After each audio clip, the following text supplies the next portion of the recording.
Hello, friends. Welcome to library. So I have the newest edition of books written by Jory John. This is called The Couch Potato. And if you're familiar with The Cool Bean, The Bad Seed, The Good Egg, this is The Couch Potato, written by Jory John and illustrated by Pete Oswald. So, as you know, these books get pretty silly, so I hope you're ready to have some fun with this read. And I see different potatoes. There's French fries and long potatoes and short potatoes and fat potatoes, mashed potatoes. I am a potato. Not a small potato like my brother. Not a sweet potato like my mother. Not a mashed potato like my Uncle Sam. I am a couch potato. Oh, yeah, it's true. My favorite place to slouch is on the couch. I spend all my free time sitting in this exact spot. Why would I ever leave this comfy, cozy couch? It's got everything a potato could need. See, I have this, and this, and this, and one of these, and those, and this, and that, and these. Oh, and this. Check it out. This button activates a gadget that fetches me snacks whenever I want. Bam! Impressed? And I didn't have to move an inch. Much easier than going to the kitchen. If the most important thing in life is to be comfortable at all times, then I think I've got it all figured out. But wait, there's more. I haven't revealed the absolute best part about my whole setup. It's everything you see in front of me. Have a look around. Take it all in. Pretty spectacular, right? See, yes, it's a sea of shimmering screens, from wall to shining wall. What joy! What bliss!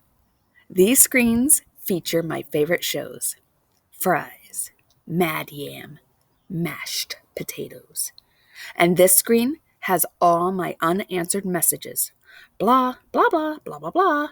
And these screens are where I play video games. And this screen is a live stream of my friend, my best spud for life. This is how my pals and I spend quality time together. Oh, it's much easier than trying to meet up somewhere, like folks did in the old days, that's for sure. Hey, Spuddy. Hey, pal Tato. Yes, from this very couch, I can control everything in my life all the time, with just a few taps and a couple of clicks. Not bad, eh? Yes, sirree, this is the life. At least that's what I thought.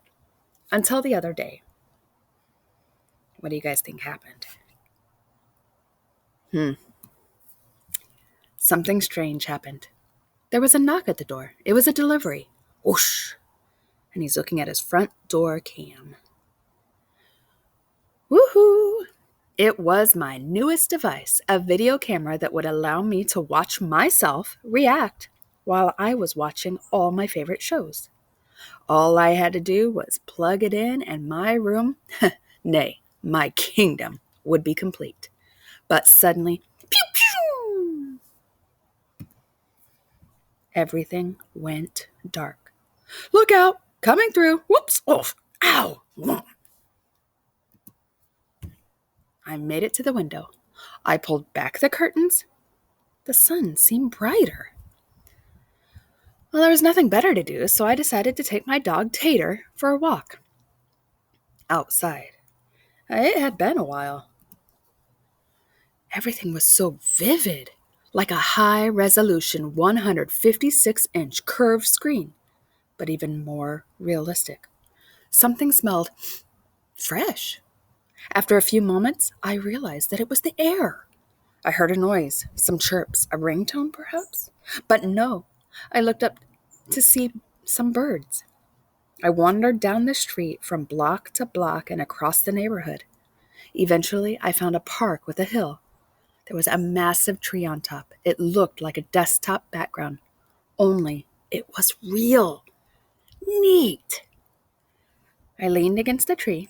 It wasn't as comfortable as my couch, not even close. But after a while, it wasn't so bad.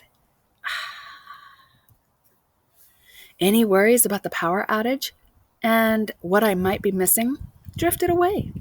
I wasn't thinking about my favorite shows, or my unanswered messages, or anything else really. I noticed the stillness, the view, the sky, the clouds, the sunset, and those colors. Oh my goodness.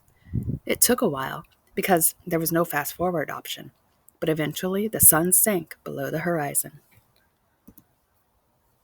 By the time I got home, the power was back on. I sat on the couch. Whew. I hit the button to brush my teeth. I pulled the lever to change into my pajamas. Bloop. I turned the knob to watch a bedtime story. Good night, Spud. Then I noticed my reflection in one of the screens. I wondered how much of my life had been spent in that very spot. It was then and there that I made the decision to peel myself off the couch a bit more often. Maybe every day even. And so that's what I've done.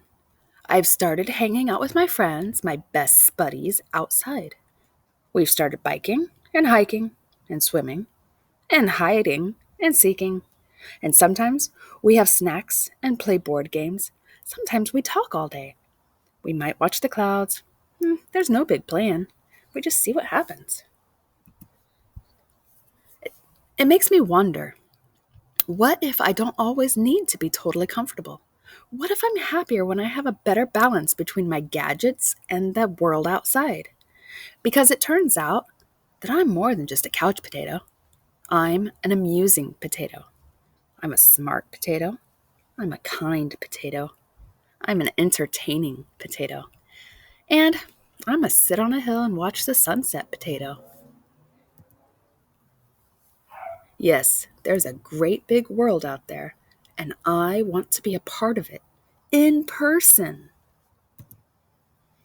But don't get me wrong. At the end of a long day, after I've run and played and talked and laughed with my friends, I still think it's awfully nice to slouch on the couch. And he's reading a book called The Catcher in the Fry. And there's a famous book called The Catcher in the Rye. And there's the families again. So this is a cute one. And just like in true Jory John way of writing, there's a nice little lesson in the end that there's a good balance between, sitting on the couch and playing your video games and watching TV, as long as you get outside and do some fun stuff too and be with the world. Thank you everyone for reading with me. I hope